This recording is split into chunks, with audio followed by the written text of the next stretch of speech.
Buonasera e ben ritrovati con una nuova edizione del TG Flash di New Sicilia. In apertura un nuovo capitolo nell'inchiesta sugli illeciti nella sanità siciliana.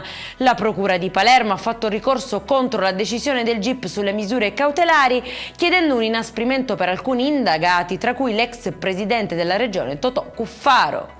Finisce in carcere un cinquantenne a Modica nel Ragusano con l'accusa di violenza sessuale sulla nipote minorenne. Disposta anche l'interdizione perpetua dai pubblici uffici e il divieto di avvicinamento ai minori. Scoppia la polemica a Ragusa dopo la diffusione sui social di un video, diventato poi virale, sul recupero di una cagnolina randagia mostrata in un trasportino e ritenuta da alcuni in fase di allattamento. Accuse respinte dall'amministrazione comunale. Gli accertamenti veterinari infatti escluderebbero che l'animale stesse allattando. Il recupero, chiarisce il comune, è avvenuto nel rispetto delle procedure sanitarie previste. Eseguito per la prima volta nel sud Italia un intervento innovativo al cuore senza chirurgia. All'ISMET di Palermo è stata sostituita in soli 50 minuti la cosiddetta valvola dimenticata tramite una procedura transcatetere, senza aprire il torace né fermare il cuore, un passo avanti decisivo per chi soffre di insufficienza tricuspidale, patologia grave e spesso senza cure risolutive.